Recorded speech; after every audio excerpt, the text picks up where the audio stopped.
Speaking about political drama all morning, but if you thought Game of Thrones was the ultimate story of murder, betrayal, epic battles, and a twist of the fantastical, you might not have read or watched Macbeth.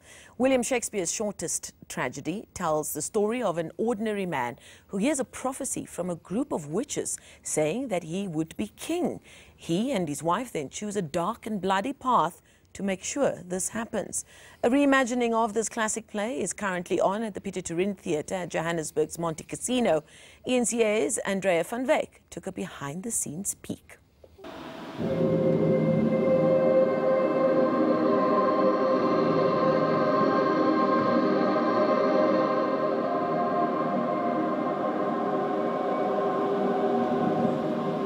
Is this a dagger which I see before me? The handle toward my hand. Come, let me clutch thee. I have thee not, and yet I see thee still. For many a learner, Shakespeare has proved a headache with his archaic English. But the lead actor in this new Macbeth believes this story has universal appeal because at its heart, it's a story about choice. I think Macbeth is an everyman to a certain degree, and that's what makes him such a universal character, because we've all been confronted with those things. If we could get to the top, would we do the right thing? And he's constantly grappling with these things, and Shakespeare writes these beautiful speeches for him, all these soliloquies where he tries to work out, and he knows what the right thing to do is, but even though he knows what's right, he still chooses to do the wrong thing. What appeals to me about it is that a lot of Shakespeare's characters are evil from the get-go. You know, Richard is evil incarnate. There's nothing that's going to stop him. But when you look at Macbeth and Lady Macbeth, they are kind of like everyman. They are just an ordinary, he's a couple, he's a soldier, and they're ambitious, and things start to happen in their lives. And it's kind of once you open that crack, once you kind of start going down that road, and I think it's the same with corruption. Once you've taken that first bribe, then it just snowballs and gets bigger and bigger. And I mean, they embark on killing the king. You know, they embark on doing some really bad things, and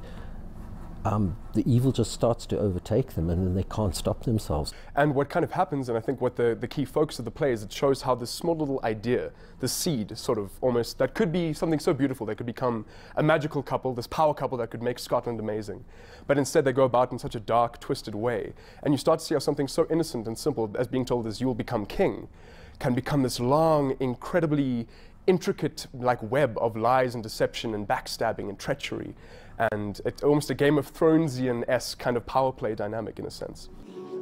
Former Yo TV presenter Taylor Ramsamy plays Banquo, the quintessential good guy. He says this play features one of Shakespeare's strongest woman characters.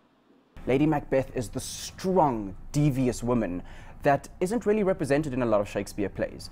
And Macbeth is a sensitive man who kind of goes down the wrong path.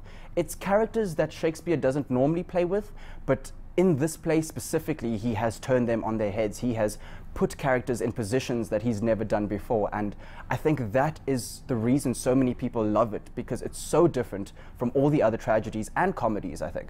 And I mean, this one has a clown in it, and not a lot of these tragedies do have that, and the blend of comedy and drama is something very special.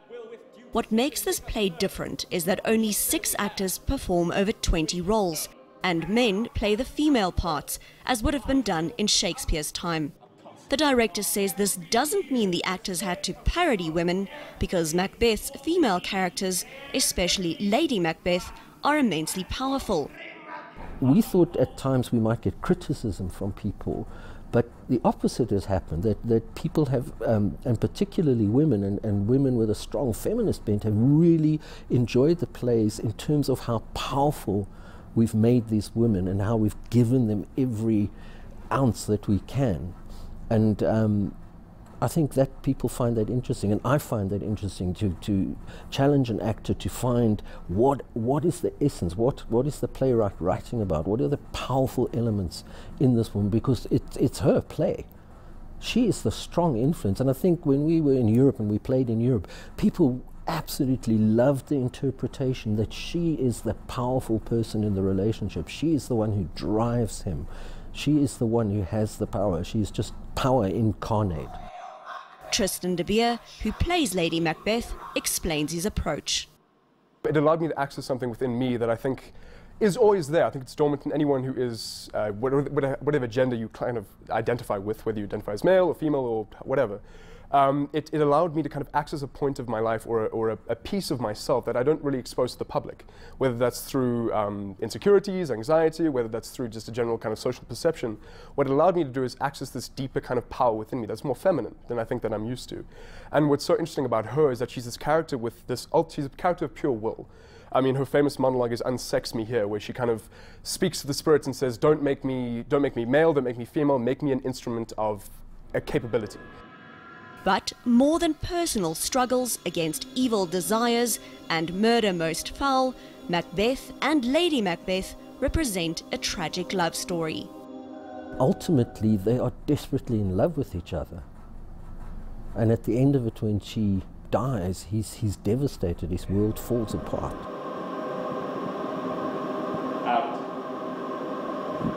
Out, brief candle.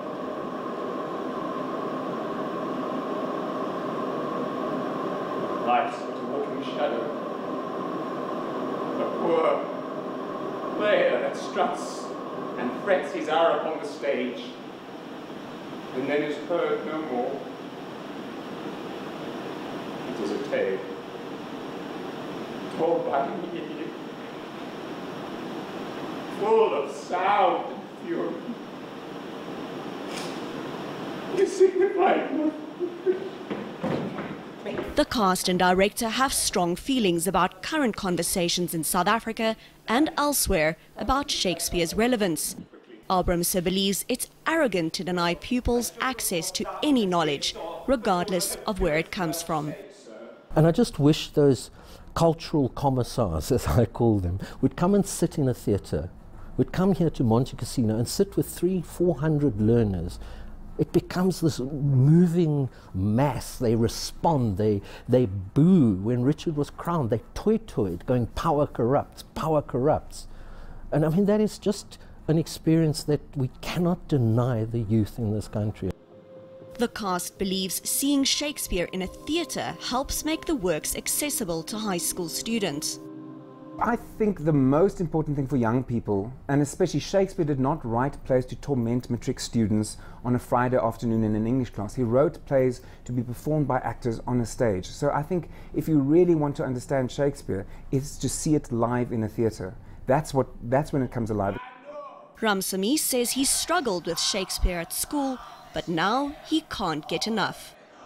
It's beautiful. It's so poetic, and if you really look deep into the words and between the lines and read the metaphors and read what he's trying to say in everything, everything fits together so perfectly that it's almost a masterpiece. It's an artwork that is painted perfectly with the perfect amount of brushstrokes that kind of allow the whole play to just fit exactly how he wanted it to be.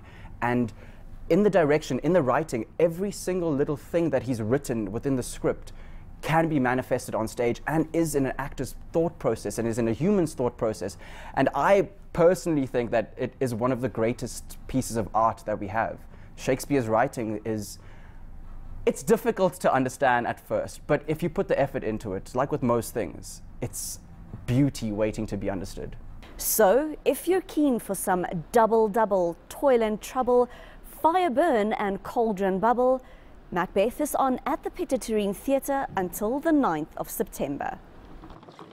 And if you're one of those who has Macbeth as your matric set work this year, these performances might help you with your these, thous and thys.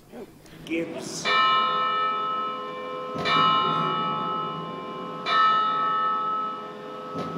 I go. And it is done. The bell invites me. Hear it not, Duncan, for it is a knell that summons thee to heaven or to hell.